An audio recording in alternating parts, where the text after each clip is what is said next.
Libro de Jeremías, capítulo 32, versículo 27. He aquí, yo soy Jehová, Dios de toda carne. ¿Habrá algo que sea difícil para mí? Padre Santo, en el nombre de Jesús, hoy reconocemos tu grandeza, tu poder, tu misericordia y tu amor por nosotros, porque sabemos que no hay nada ni imposible ni difícil para ti. Tu voluntad es buena, es agradable y es perfecta. Por eso la amamos y por eso necesitamos conocer cada día tu voluntad. Decidimos escuchar tu voz, leer tu palabra y ponerla por obra. Hoy rindo mi corazón, mis pensamientos y todo argumento, toda altivez que se quiera levantar en contra de tu conocimiento.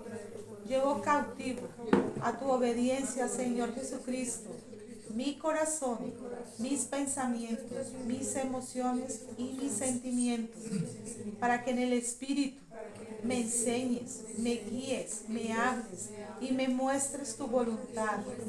Padre, te ruego que quiero y anhelo obedecerte. Me rindo, me someto a tu palabra y a tu presencia. Abre mis ojos, alumbra mi entendimiento y enséñame tu verdad. En el nombre de Jesús. Amén. Oh, gracias, Señor, porque toda tu palabra nos enseña de que eres Dios todopoderoso, creador del cielo y de la tierra, y que nada hay imposible para ti. Queremos escuchar tu voz en el nombre de Jesús. Amén. Amén. Los invito a que vayamos al libro de Proverbios capítulo 1. Proverbios capítulo 1 y vamos a leer versículo 7. Proverbios 1, 7.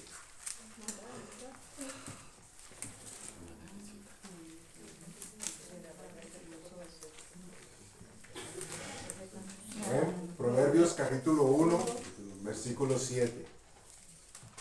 Dice así. Proverbios 1, 7. El principio de la sabiduría es el temor de Jehová. Los insensatos desprecian la sabiduría y la enseñanza. Pausa obligada aquí. La escritura es muy literal aquí. En este caso dice que el principio de la sabiduría es el temor de Jehová. Pero nos parece importante recalcar y retomar que hay que hacer una pequeña explicación. Si bien la Biblia no necesita que se explique, pero es más bien para nosotros, ¿okay?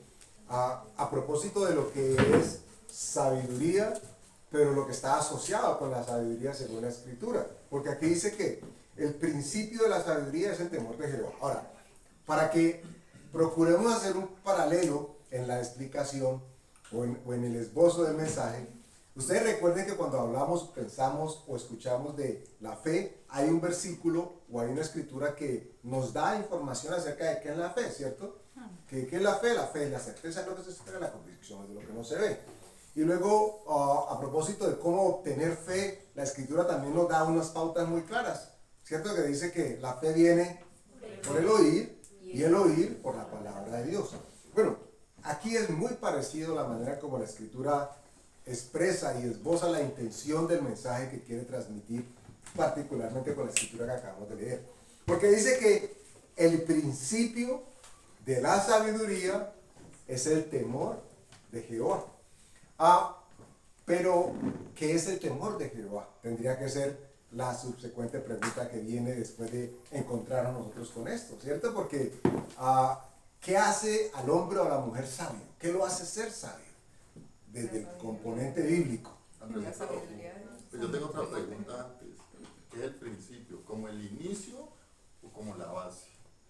Porque pues, el principio es como algo que se inicia ahí y ya después como que, digamos que tiene otros digamos, ingredientes. Bueno, yo hago otra contrapregunta.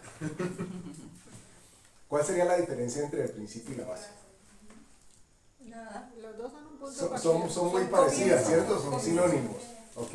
Ambos tienen que haber de fundamentación, que pienso que es lo que quiere El decir. principio tiene su inicio, llamémoslo así. Al inicio. Mientras que la base es algo sólido, algo que ya está. Uy, ya no. Uy, sí. Pues siento la voz más dura todavía. No, pero no está alejado de la respuesta y tiene que ser muy consecuente. Cuando el Señor Jesús dice que si uno hace un hueco para cimentación y este hueco encuentra la roca, entonces se puede y se debe construir sobre la roca, ¿cierto? Para que no sea sobre arena. El principio sería encontrar un sitio sólido, seguro y fuerte para construir, que es la base. Cuando se encuentra el principio como concepto, entonces, okay, ¿qué es lo que hay que hacer? Encontrar roca. Ok, ese es un principio. Okay. Pero hablando del principio en cronología, lo primero que hay que hacer es pues, quitar la primera capa de tierra, que puede que no nos ubique en lo que va a ser el principio, pero nos va a permitir hacer fundamentación, nos va a permitir encontrar la base. Okay. Básicamente es esto lo que está queriendo decir. Dice que el principio de la sabiduría es el temor de Jehová. Entonces, el principio de la sabiduría. Ahora vamos a leer y a citar a quien emula y quien promueve la sabiduría en la Escritura. Y cuando digo que promueve, no es que esté enarbolando una pancarta que diga sabiduría, pero con la que necesariamente todos terminamos asociando la palabra sabiduría en la Escritura. Y está en un personaje. Salomón. ¿Sí ven? No teníamos que decir nada más, porque casi que automáticamente la Escritura nos ha contado acerca de un personaje que hizo algo que es totalmente remarcable en la Escritura. Y es que, ¿recuerdan ustedes la vida de Salomón, hijo de quién? De David, hijo del rey. Se encontró con la heredad del reino de su papá. Y su papá había puesto la estaca bastante alta, con todos los altibajos que como persona él pudo tener. Pero a propósito de rey y reinado, él la puso bien alta. Porque la Escritura dice de él que era alguien conforme al corazón de Dios. Y eso ya lo puso difícil. Tan difícil que el primer acto de reinado, podríamos decir nosotros, con el que se encuentra oficialmente Salomón, es pedir lo que tal vez ningún otro rey hubiese considerado en ese momento.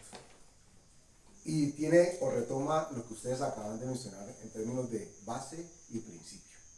Y el rey Salomón, cuando entiende que va a heredar, porque ya heredó ese reino de parte de su papá, y que Dios lo respalda, dice, me metí en la grande, Señor.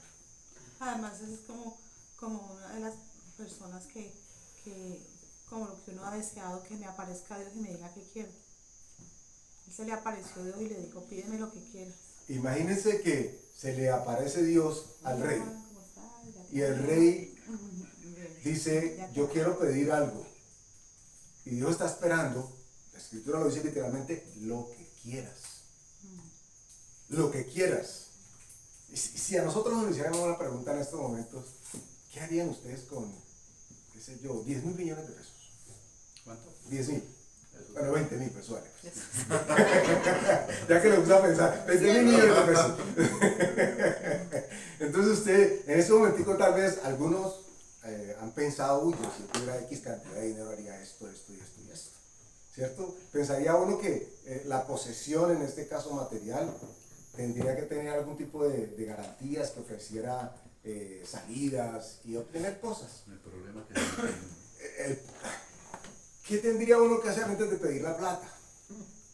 Pedir sabiduría. ¿Saben ustedes que estadísticamente hablando, porque hay gente así desocupada que hace estadísticas para todo, pero hay quienes hacen estadísticas de quienes se ganan la lotería? Hacen seguimiento de personas que se ganan la lotería. Y un porcentaje gigantesco, más alto del que uno quisiera considerar, terminan perdiendo todo lo que obtuvieron y quedando inclusive en peores circunstancias que antes de que se ganaran. Y el común denominador de este resultado, de por qué se dan estas cosas, es porque la gente no tenía la menor idea de qué hacer con aquello que estaban recibiendo. Pero que tal vez en ese imaginario para muchos era el ideal, el que todos quisieran. Es más, cuando una persona, abro comillas, le va bien, la gente le pregunta y lo dice de manera jocosa, ¿y usted qué fue? ¿Se ganó la lotería? ¿Cierto? Como si fuera lo más que le puede pasar a una persona. ¿O en qué se metió? O más bien en qué se metió. Entonces, lo primero que entiende Salomón es que si le entregaron el reino para que él lo administrase, se da cuenta de que la responsabilidad es gigante. Y tan grande es que él decide que no va a confiar en sí mismo para la toma de decisiones, sino que él necesita el respaldo de Dios. Y la única manera de obtener este respaldo, porque acuérdense, el reino ya era de él. El reino venía con riquezas, las riquezas ya eran de él también. El respeto y el honor que traía el heredero del reino también ya eran de él. O sea, antes de que él pidiese la sabiduría que pidió a Dios, ya él tenía el favor del pueblo. Pero él entendió que era necesario acceder a algo para poder hablar con el pueblo, hablar del pueblo y hablar al pueblo. Y esto fue sabiduría. Y uno diría, ¿pero a quién se le ocurriría pedir? O sea, si se le aparece el que le va a dar todos los deseos, y lo primero que usted piensa es, uy, ¿yo qué pido? Sabiduría hizo Salomón. Y nos ratifica con esa acción, vamos a leerlo ahora más adelante, que Dios lo estaba guiando, que Dios estaba dirigiendo sus más sinceros y profundos sentimientos, porque conocía, y esto me maravilla, si algo conocía Salomón de sí mismo, que la Escritura termina ratificando el por qué la Biblia nos dice que nosotros no podemos confiar ni siquiera en nosotros mismos. ¿Okay? Tan claro estaba Salomón con esto que dijo, uy, yo no puedo depender de mí mismo para guiar a este pueblo tan grande, porque este es el pueblo de Dios. O sea que es una responsabilidad no poca y tremenda. Y él clama, bueno, lo tomamos, el principio de la sabiduría es el temor de Jehová. Y toca aclarar entonces qué es el temor de Jehová.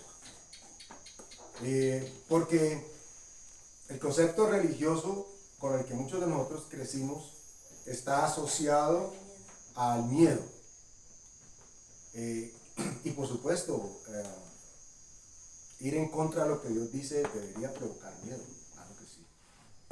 Pero no porque sirvamos a un Dios malo o perverso, sino por lo que significa apartarse de la senda, de ese camino que Él ha dictaminado para que nosotros lo caminemos y que sea de nuestra bendición. Entonces la Escritura dice que el principio de la sabiduría es el temor de Jehová. Entonces alguien podría decir, ay, yo tengo miedo a todo. yo califico, yo soy en primera fila para ser sabio o sabia, porque ya fobias tengo inclusive. Entonces es importante aclarar que la asociación de temor de Dios para acceder a la sabiduría en principio no nos está contando a propósito del miedo. ¿Ok?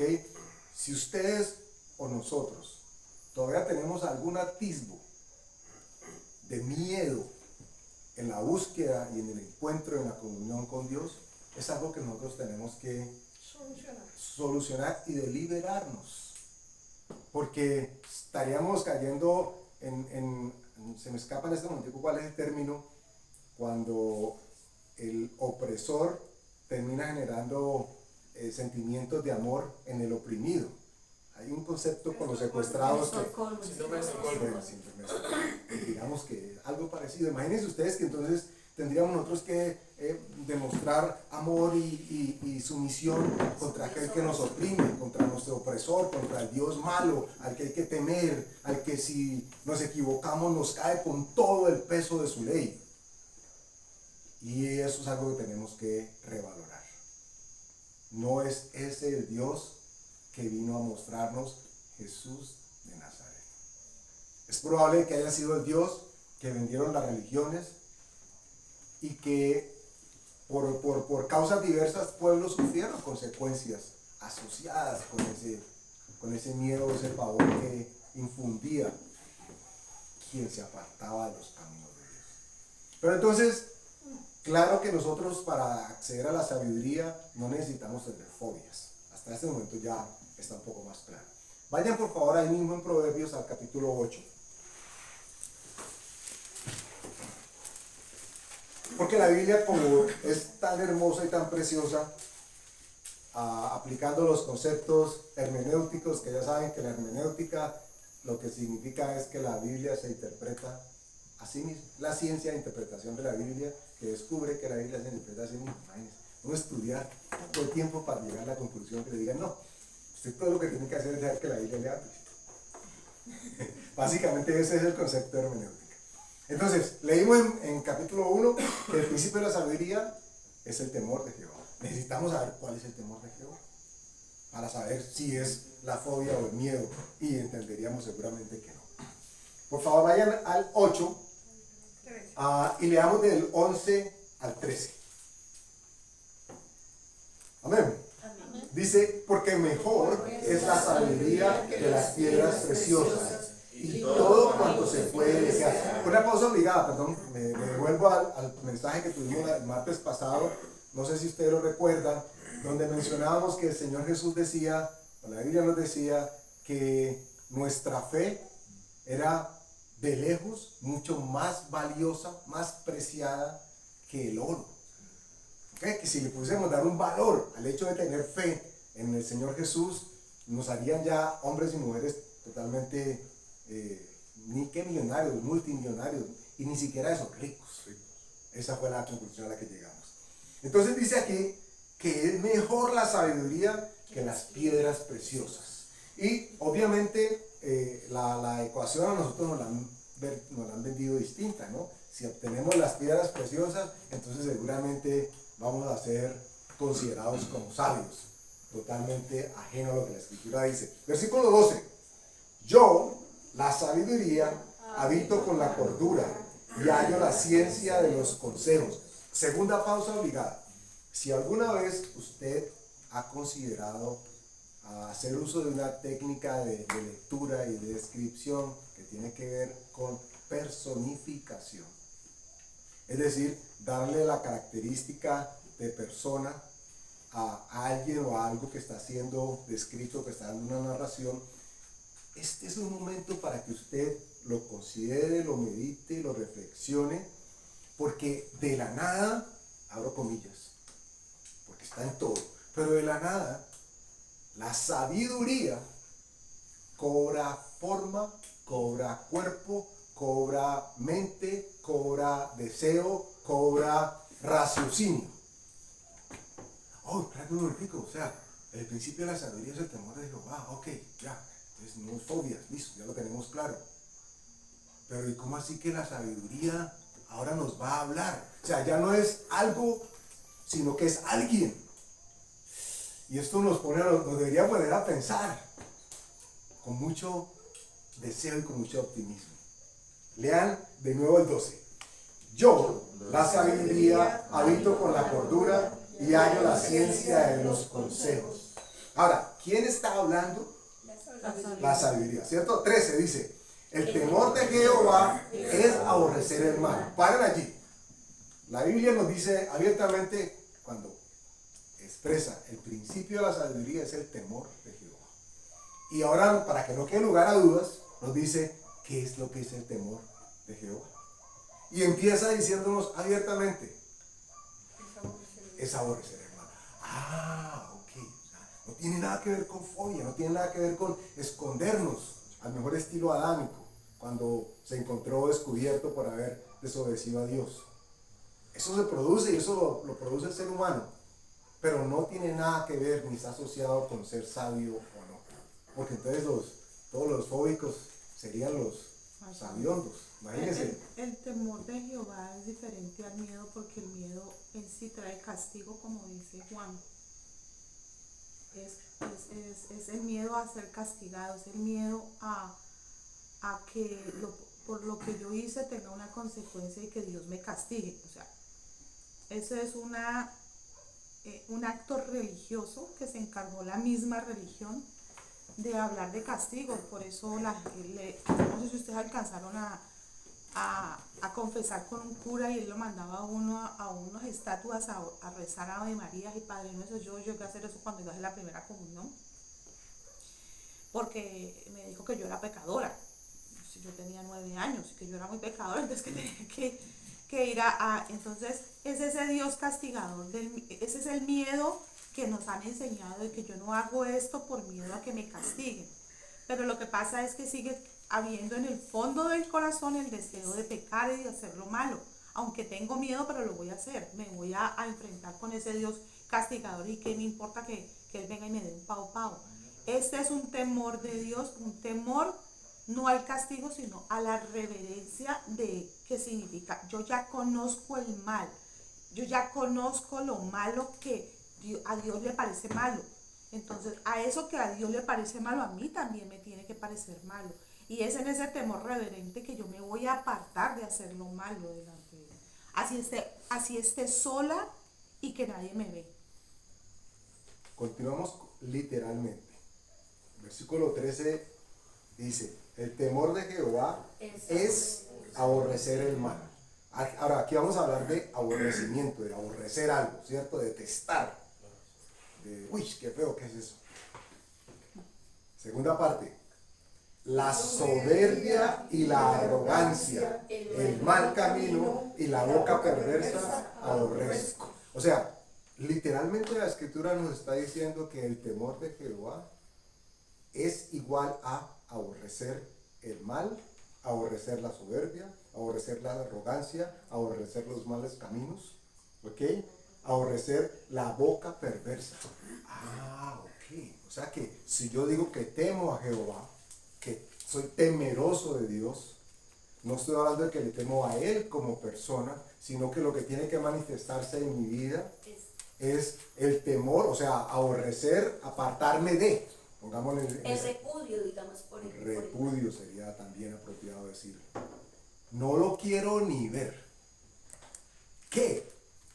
Retomo, soberbia, arrogancia, mal camino, boca perversa. El pecado. Ok, o sea, no tiene nada que ver con Dios. O sea, no es que tengo que esconderme de Dios porque Él es súper poderoso y yo soy súper chiquito. Y lo es. Y lo somos. Pero es sobre todo aquello que nos permite acercarnos a Él. El principio de la sabiduría es el temor de Jehová. Ahora vamos a entrar un poco en el mensaje. Les hablaba inicialmente que siempre vamos a asociar en la escritura la sabiduría con un personaje que le da vida, digámoslo así, por lo menos en la narrativa bíblica. Y decían abiertamente que es el rey Salomón. Si nosotros le diésemos un nombre al mensaje hoy, vamos a ponerlo así. Ustedes quieren cambiárselo, lo cambian. Pero es algo así como, vamos a partir el niño en dos. Ay, ¿cómo así? Sí, partamos el niño en dos. Ya van a ver porque el nombre, porque atrevidamente lo proponemos así, pero sobre todo porque encontramos una referencia bíblica que nos dice que es totalmente válido. Es más, casi que deberíamos asumirlo así. Salomón, recuerden ustedes su primer acto de gobierno, cuando va a tomar posesión, al mejor estilo de los presidentes electos. Uy, ¿ustedes se imaginan lo que significaría que nuestro presidente electo, difícilmente va a parar, pero para él no es imposible, pero simplemente para recrear una ilusión, ¿se imaginan lo que significaría en el discurso de elección, de toma de poder, que alguien se atreviera a decir, yo clamo a Dios por sabiduría para dirigir las riendas de este país? ¡Wow! Eso tendría que, caerían potestades, caerían cadenas seguramente. Bueno, esto estaba tomando lugar, eso toma lugar. Los invito a que vayamos a Primera de Reyes, capítulo 3, versículo 16. Primera de Reyes 3, 16. Hablamos a propósito. Primera de Reyes, capítulo 3, y vamos a leer a partir del versículo 16. Recuerden ustedes que Salomón recién ha recibido el reino heredado de parte de su padre David. Ustedes recuerdan que antes de que Salomón recibiera el reino, hubo un hermano suyo que se levantó y que pues, prácticamente lo iban a poner o a dar puesto de rey. Y Dios mueve, lo toca los corazones de unos cercanos y le envían mensajes al rey David. El rey David estaba como bueno, ¿quién quiere reinar? Ay, que yo, bueno. Pero había un cumplimiento de una promesa hecha a Dios y por Dios que tenía que ratificarse. Entonces están en las preparaciones para mostrar que hay rey en Israel y que ese rey es escogido por Dios y que es bendecido por Dios. Y este rey tiene la osadía, y digo osadía porque no todos hay veces hemos sido tan osados como él lo fue y deberíamos serlo. De decir, yo no sé nada, no tengo la menor idea de lo que Dios quiere que yo haga aquí. Así sea experto o tenga conocimiento académico o laboral o formativo en el área en que estoy haciendo. El mayor acto de humildad que ser humano alguno puede presentar delante de Dios es reconocer que necesita a Dios. Básico. Para eso no necesita ir uno a hacer muchos PHs o cosas así. Es que está en la punta de la lengua. No se necesita mucho, pero sí que se requiere valentía, sí que se requiere humildad, sí que se requiere decisión para decirle a Dios, Dios, te necesito. Y esto es lo que termina haciendo en principio Salomón. Sí, él terminó después embarrándola y terminó haciendo cosas indebidas, pero la Biblia nos deja enmarcado él como un referente de sabiduría. Eso ya nos tiene que poner a pensar, porque difícilmente nosotros hacemos una asociación de Salomón con el que se torció, con el que terminó siguiendo a otras mujeres que se dedican a otros dioses. Eso lo sabemos por información bíblica, pero la asociación que tenemos no es esa. La asociación que tenemos, miren, ustedes lo dijeron ahora, es la de un hombre sabio. ¿Y por qué era un hombre sabio? ¿Por qué fue un hombre sabio? Pues porque pidió sabiduría. Y no se la pidió a cualquiera, la pidió a Dios abiertamente. Entonces estamos en Primera de Reyes, capítulo 3, versículo 16 en adelante. A ver, dice así: en aquel tiempo vinieron al rey dos mujeres rameras y se presentaron delante de él. Pausa obligada, pues, pausa obligada. O sea, llegaron dos mujeres rameras. Aquí no hay oportunidad de pensar, no es que una era más buena, más dama que la otra. No, las dos eran rameras, estaban torcidas. Estaban torcidas. Y han podido ser hombres. Pero la Biblia en este momento quiero una mujer, ejemplo de mujeres, para que no van a decir, ay, es que los hombres no, las mujeres. 17. Y dijo una de ellas, Señor mío, yo y esta mujer morábamos en una misma casa. Yo di a luz estando con ella en la casa. Aconteció al tercer día, después de dar yo a luz, que ésta dio a luz también, y morábamos nosotras juntas. Ninguno de fuera estaba en casa, sino nosotras dos en la casa. ¿Qué nos dice hasta aquí hasta ese momento? Que las dos estaban en la casa. Las dos solitas estaban solas en la casa y las dos tuvieron Con su bebé, hijos. sí. Con diferencia de un par de días, más o menos 3 días. Ok, bueno. 19. Y una noche el hijo de esta mujer murió porque ella se acostó sobre él y se levantó a medianoche y tomó a mi hijo de junto a mí y estando yo, tu sierva, durmiendo, y lo puso a su lado y puso al lado mío su hijo muerto. ¿Qué pasó aquí? Un cambiazo, ¿cierto? Ese fue un cambiazo. Según ella lo narra, una estaba durmiendo con su bebé y de pronto roncó de más y se acostó y lo asfixió. Cuando se dio cuenta que estaba muerto y miró para el lado de la otra, dijo, ay, el hijo de la otra está vivo, vamos a hacer el cambiazo. Entonces cogió y el niño muerto y lo puso acá y cogió el de acá Y la otra estaba más dormida todavía que Que ni ella. cuenta de Por eso. misericordia de Dios no se volvió ahogó también a su hijo, pues estaba profunda. Cuando se despierta se da cuenta de que su hijo ha muerto, pero lo mira, eso es lo que vamos a leer ahora, y dice, ay, un momentico, este no es.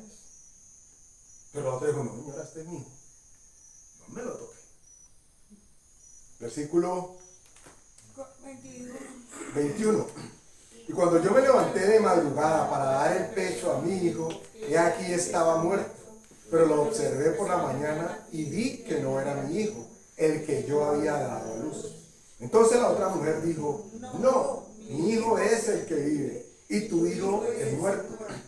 Y la otra volvió a decir, no, tu hijo es el muerto y mi hijo es el que vive. Así hablaban delante del rey. Ahora, ustedes imagínense esto. El rey de Israel tiene frente a estos dos personajes y le traen tremendo chicharrón. Pero no son chicharrones de los que ningún mandatario quisiera estar con ese cuento. Imagínate que llaman al presidente y, presidente, necesitamos que nos atienda.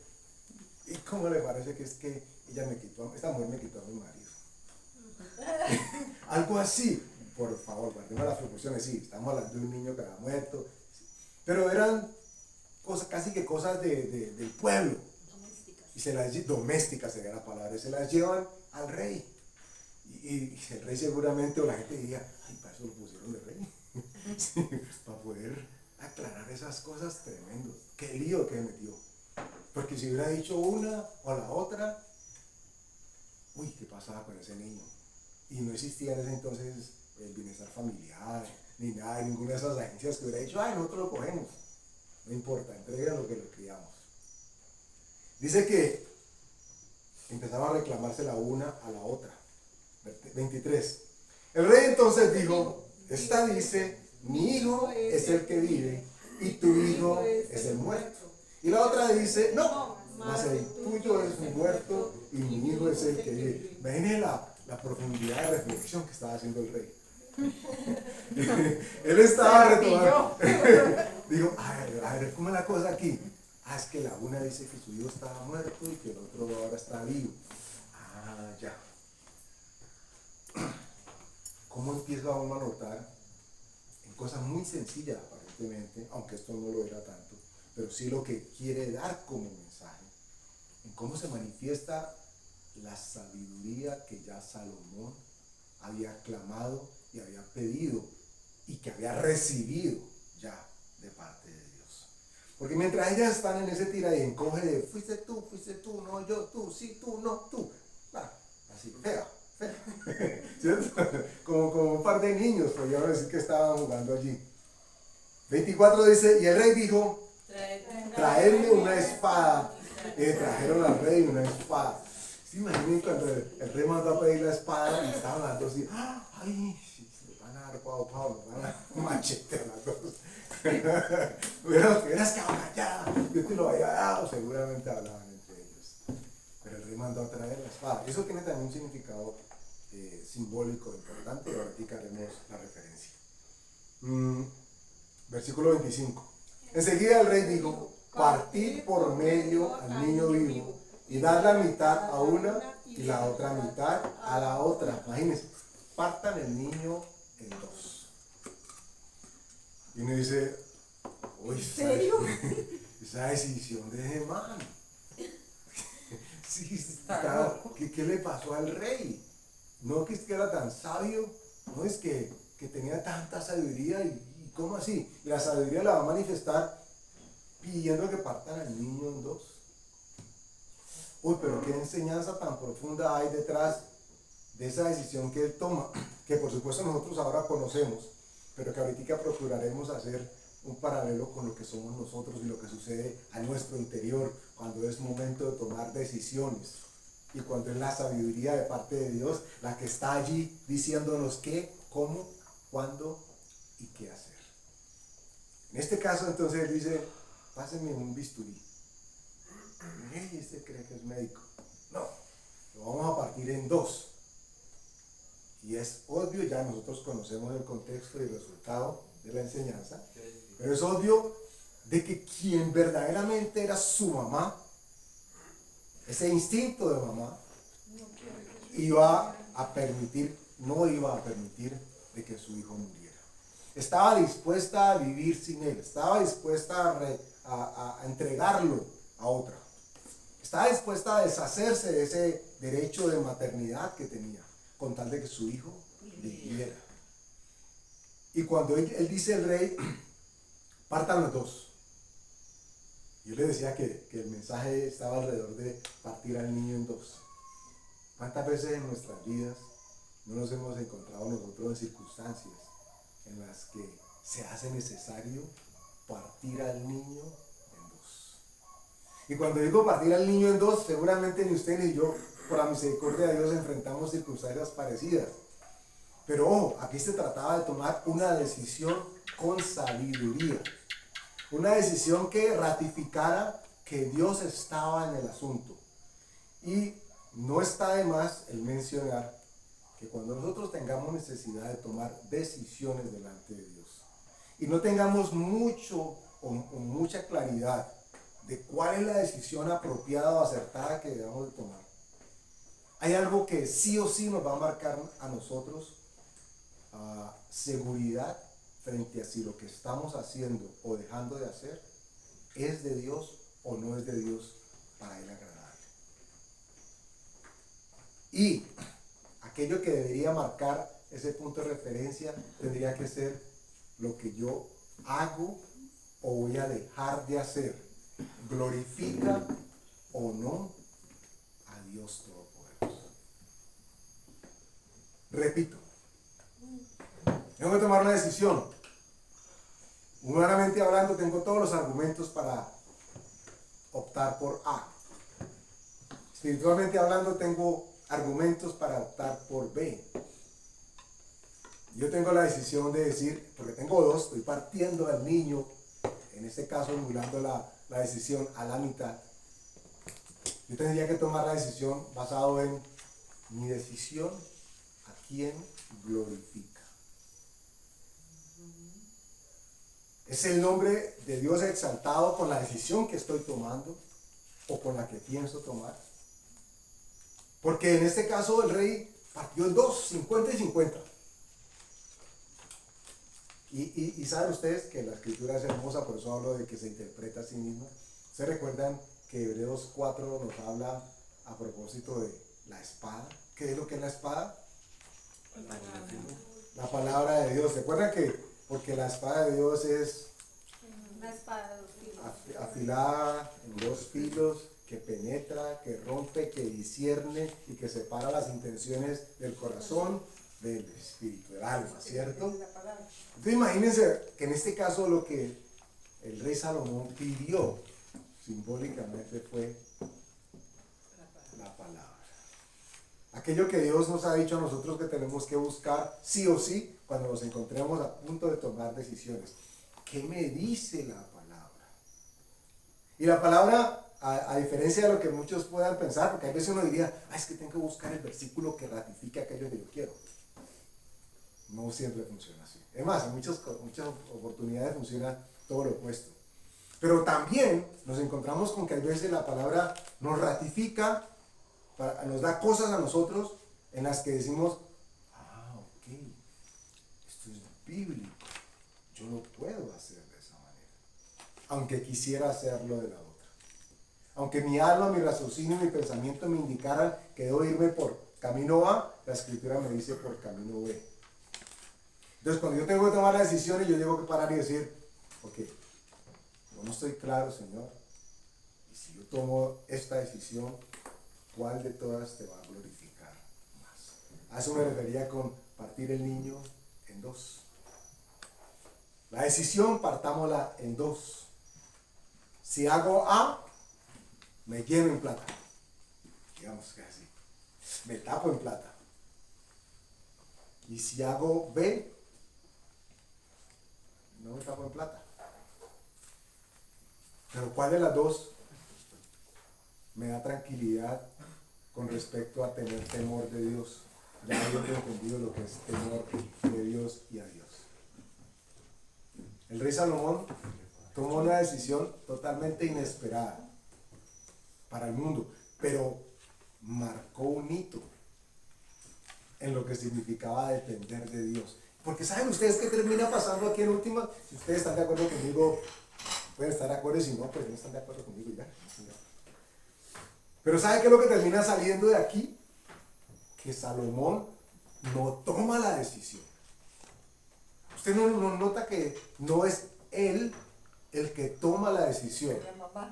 Él está confiando fiel y completamente en el respaldo de Dios para que se manifieste verdaderamente lo que debe tomar lugar aquí. O sea que uno diría, uy, se va tan sabio. No, en realidad la sabiduría está en la total dependencia de Dios para que Él nos indique y nos muestre cuál es el camino a seguir. ¿Usted quiere ser sabio o sabia? Entréguele completamente las decisiones que usted quiera tomar en su vida a Dios y permite que sea la palabra.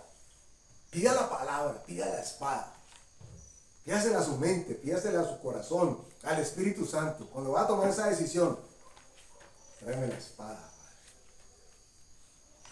¿Y qué vas a hacer con ella? Dejar que ella penetre hasta mi alma, la divida, la separe y pueda con voz audible inclusive decirme, esta es la vía que debes de tomar. Y como sucedió con Salomón, seguramente va a suceder con esa toma de decisión en nuestras vidas.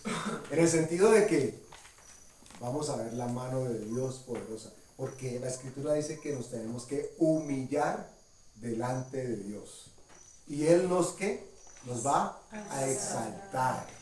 Humillar significa dejar de creernos el cuento de que nosotros podemos, de que tenemos las herramientas, de que no necesitamos de mucho o muchas para saber qué hacer, porque en el momento que estamos haciendo eso se está manifestando lo que la Escritura nos detalló ahora a propósito del temor de Dios: soberbia, altivez, orgullo.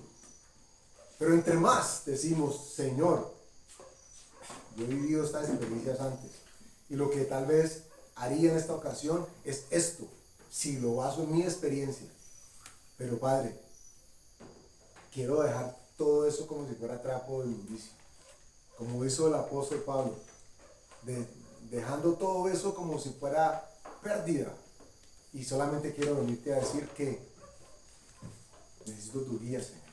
Imagínense ustedes, abro comillas, lo sencillo que es el Evangelio, lo sencillo que es buscar la comunión y la guía de parte de Dios. Todo lo que Dios está esperando de nosotros es que digamos, Padre, tú eres el que sabe todas las cosas, enséñame el camino. Bueno, alguno dirá, yo he hecho eso muchas veces y estoy en las mismas, todavía no tengo claro qué es lo que tengo que hacer. En esos momentos, cuando la claridad no está muy manifiesta, es cuando toca partir al niño en dos. Es cuando toca coger la decisión y ponerla en una balanza, en dos, y permitir que sea la espada de Dios la que verdaderamente nos muestre cuál es la intencionalidad y lo que hay en mi corazón. Porque como la Escritura ya nos ha advertido, nos dice, tu corazón es engañoso, más que el que tú te puedas imaginar. El mío, si yo me conozco, yo sé cuando estoy engañando y cuando estoy engañoso y cuando no sabemos nada. Pero todo lo que Dios está esperando de nosotros es que le digamos, Señor, como yo no sé nada, recurro a ti. ¿Y cómo me doy cuenta que eres tú? Porque tu palabra dice que está presente y me respalda. Entonces voy, como les decía, Hebreos dice que la palabra de Dios es viva y eficaz, más cortante que toda espada de dos filos. Si Salomón pidió la espada del rey y todo el mundo se paniqueó porque pidió la espada, pero ¿qué resultado tuvo? Con la sola mención de la espada. La sola mención de que la palabra actuara permitió que la verdadera mamá se manifestara. Y eso es lo que va a tomar lugar en el momento en que la toma de decisión llegue a nuestros corazones. Nos vamos a encontrar con que, ¿qué hizo la palabra? La espada se paró y mostró Y aquí, ay Señor, esto es lo que dices tú aquí. Ok, lo guarda en su corazón. ¿Qué es lo que tengo que hacer? Lo que más te honre y exalte. Salomón partió al niño en dos. Por lo menos esa fue su orden. Pero nunca llegó a ocurrir. No fue necesario. Porque él no estaba confiando en él mismo. Retomamos, estamos en Primera de Reyes, versículo 25. Enseguida el rey dijo, partid por medio del niño y dar la mitad a la una y la mitad a la otra. 26. Entonces la mujer de quien era el hijo vivo habló al rey porque sus entrañas se le conmovieron por su hijo. Y dijo, Señor mío, dad a esta el niño vivo y no lo matéis. Mas la otra dijo, ni a mí ni a ti, partidlo. Dice usted, ¿qué tal la mamá? ¿Ah? Ahí mostró que no era ya la mamá, pero le dolía. Y si lo hubiera sido biológicamente, no era tampoco ella la que estaba llamada a permanecer con ella. Porque hay madres así. Hay madres así. O hay padres así. Hay quienes prefieren, para ganar un caso, para tener la razón, para quedarse con un argumento, generar el daño o el perjuicio en otros con tal de ellos estar bien. Y sabemos que no es eso a lo que Dios nos ha llamado. Versículo 27 dice que el rey respondió y dijo, dad a aquella el hijo vivo y no lo matéis. Ella es su madre. Ahí tenía 50-50%. No tuvo que hacer de Tim Marín de doping, güey, sino que simplemente clamó a Dios. Y la manera como lo hizo fue clamando por su palabra, la espada. Y a la sola mención de la palabra de Dios, mostró que era lo que había en los corazones de quienes estaban en el litigio. Y la decisión para el rey fue fácil. ¿Por qué no la tomó? Cuando la mamá dice, no, me va a matar a mi muchacho, yo se lo entrego. Ok, es suyo. En muchas ocasiones Dios está esperando que eso sea lo que tome lugar en nuestros corazones. Que estemos dispuestos a entregarle a Él aquello que aún sea de nuestro derecho. Al niño. Para que partamos el niño en dos. Suena fuerte, pero piénselo como una decisión. Piense que lo que está partiendo en dos es el argumento de su decisión. No necesariamente partiendo al niño. Ya sabe que el niño no lo partieron, entonces no se dé golpes de pecho pensando de que pobrecito pudo el niño estar en peligro. Nunca estuvo en peligro. Porque Salomón nunca dependió de sí mismo para tomar la decisión. Pero lo que pasó como consecuencia de esta descripción, asoció por la eternidad el nombre de sabiduría con Salomón. No hubo rey, dice la escritura, más sabio que él. Ni siquiera David. Ya David había pasado. Y además decía que era conforme David era conforme a la voluntad de Dios, y en cambio este era medio conforme a la voluntad de Dios.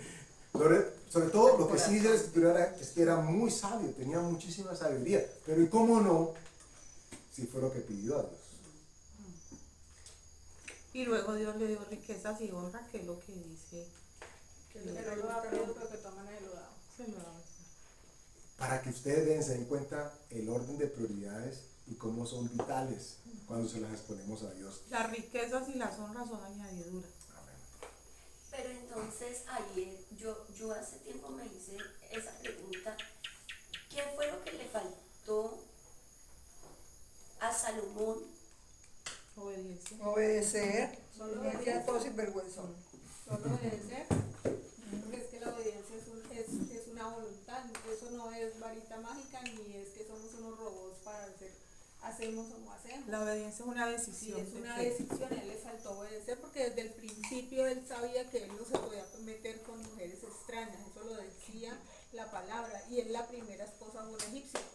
Entonces, La escritura nos dice que se conviertan ellos a nosotros y no nosotros a ellos. Ese es un principio de sabiduría, ¿cierto? Lo que pasa también, mi amor, es que los dones son irrevocables. ¿Los qué? Los dones. Los dones son irrevocables y Dios ya lo ha bendecido con sabiduría. ¿Qué hacemos con lo que Dios nos da? Eso parte de la historia de nuestra vida. Y pues digamos que tuvo una vida la que tuvo y todo lo que hizo y todas las enseñanzas que dejan los proverbios. Pero en Eclesiastés, lean Eclesiastés 12, la decisión que él da para todos, a los jóvenes y el proceso hasta llegar a la vejez, ¿qué se tiene que hacer? Y termina diciendo que el temor de Dios es lo más importante de eso. Porque él, después de tanto hacer libros, de tanto escribir, de tantas cosas que Dios le dio la capacidad de entender. Porque Eclesiastés está hablando de un hombre que, no, pero qué horrible la vida, porque tiene, pero y entonces no importa, y tengo, y eso es vanidad, como un hombre desesperado, que nada le significa.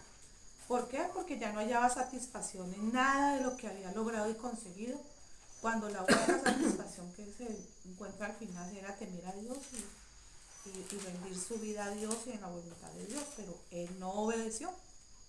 Entonces, ¿de qué sirve tener dinero, fama, de todo, si no hay obediencia? Pero esos son tesoros para este mundo, para esta tierra, esos no son tesoros para el cielo. Él llega a una conclusión con la cual que nosotros tendríamos que asociar su estado de salvación, digámoslo así, su estado de comunión con Dios. Pasó por muchísimas cosas que no tuvo que haber pasado. No era necesario que pasara, pero pues la Biblia la registra para que nosotros tengamos una referencia. Pero él llega a una conclusión después de ires y venires. Y dice, tan cabezón, vanidad, todo es vanidad. Y termina diciendo, en todo el hombre está en qué? En que tema a Dios. Dice, wow, eso no fue lo que desde el principio él había tenido que pedir, lo que había tenido que recibir. Entonces, un hombre con tanta sabiduría se extravió porque se olvidó de que no podía seguir confiando más en él. Se creyó seguramente el cuento de que era muy sabio. Y pues como yo soy tan sabio, pues no necesito ya consultar a Dios, porque mire, todo lo que sé lo he recibido de Dios, entonces pues ¿para qué lo consulto? Se dice que la sabiduría se le llamaba hermana y a la inteligencia pariente. Entonces él no fue inteligencia para poder manejar su sabiduría.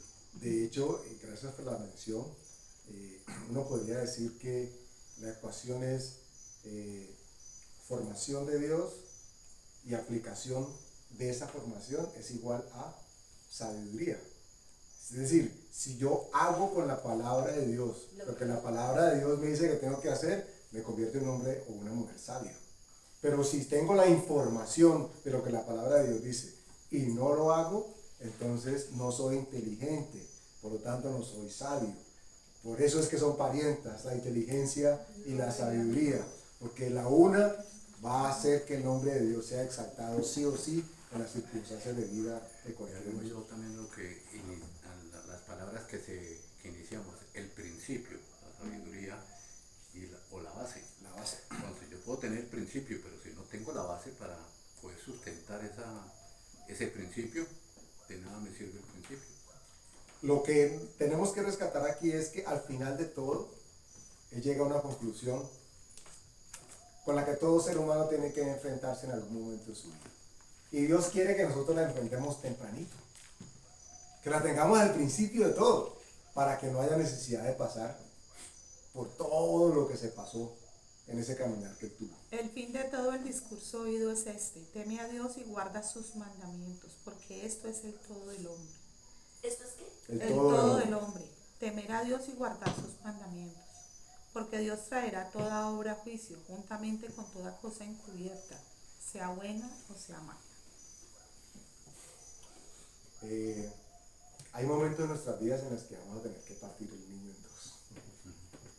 Hay momentos en los que es necesario que clamemos para que la espada de Dios aparezca, se manifieste en ese contexto.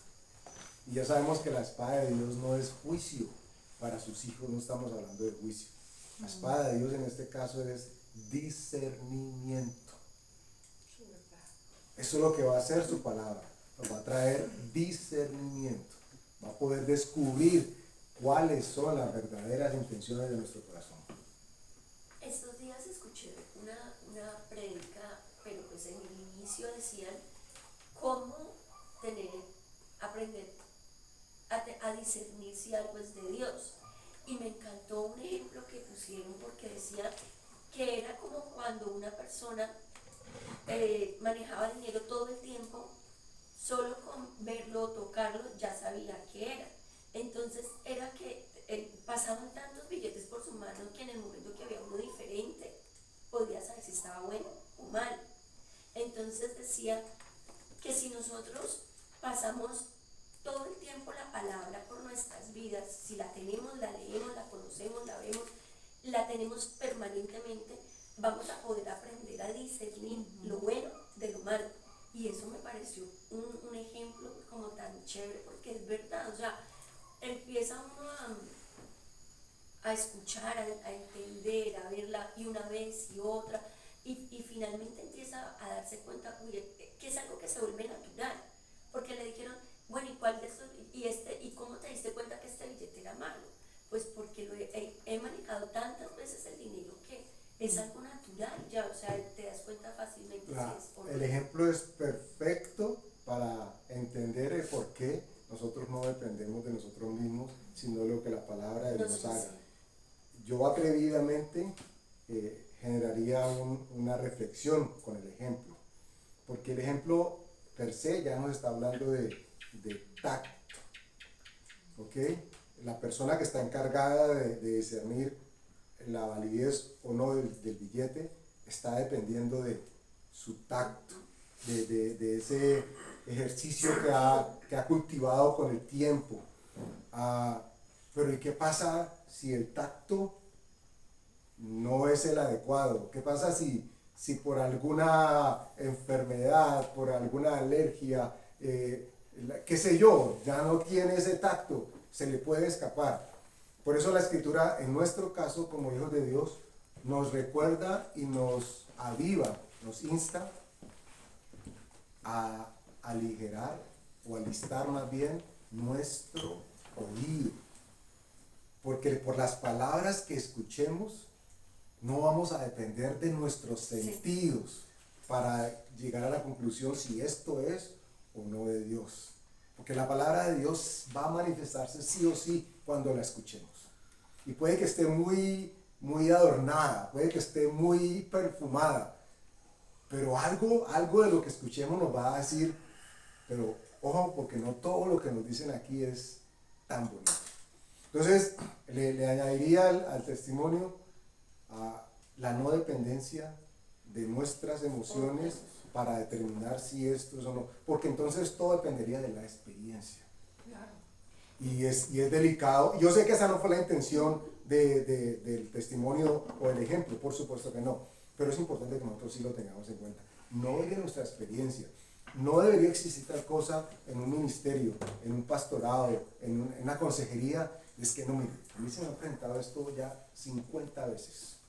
Cada vez que una pareja viene, con este caso, es esto. Yo les digo esto. Y entonces, ¿qué tal que uno dijese interiormente, inconscientemente, dijera, no, ni consulto a Dios? Porque es que las 49 veces antes, todas han sido lo mismo. Ese es el ejemplo de si dependo de lo que mis emociones me dictan. Cuando yo cada día tendría que considerar, no tengo la menor idea, Señor, ¿qué hay que decir en este momento? La total dependencia de Dios nos asegura de que siempre su nombre va a ser exaltado. Eso fue que lo no que... hay orgullo ni arrogancia. Exacto. Y nosotros mismos nos damos cuenta cuál es nuestra verdadera intención. Ay, y hay veces nos cuesta. Eso era lo que había en mí. Había envidia. Uy, cómo duele. Cómo duele admitirlo. Pero cómo nos libera. Reconocerlo. ¿Cómo nos libera? Qué bendición, qué libertad hay cuando reconocer. Eso era lo que había en mí. Dios, qué pena, pero gracias. Gracias que me lo mostraste. Eso es lo que hace la palabra de Dios en nuestras vidas. Entonces, a conclusión, mensaje de hoy, no tema partir al niño o la niña en dos, entendiéndose por la decisión que tenga enfrente. No tema exponerla a la palabra de Dios, porque lo más seguro que va a pasar es que la respuesta va a recibirla de parte de Dios. Y como sucedió en el ejemplo del rey, Dios va a ser exaltado. Con esa nos quedamos. Todo aquello que usted sabe que va a exaltar a Dios, usted sabe que está agradando a Dios y que está en el camino que la palabra de Dios dice que tenemos que caminar. ¿Amén? Amén. Vamos a darle gracias a Dios. Padre, tu hijo Salomón, en un momento específico de su vida, te clamó y pidió a ti sabiduría antes que cualquier tipo de prosperidad, Señor. Hoy hemos hablado, tú nos has enseñado que el principio de la sabiduría es acceder a tu temor. Nos has explicado cuál es el temor y por qué tenemos que alejarnos de lo que él significa. Te pedimos, Señor, que nuestras decisiones, pequeñas o grandes, en ningún momento nos alejen de buscar tu rostro, de buscar tu consejo para saber qué es lo que debemos hacer, Señor. Recuérdanos siempre que nos has dejado la palabra, tu palabra, para que ella nos lleve a toda verdad, para que sea ella la que, discerniendo lo que hay en nuestras mentes, nos revele la bendición que tú has puesto en nuestra toma de decisión. Te damos gracias en el nombre de Jesús. Amén.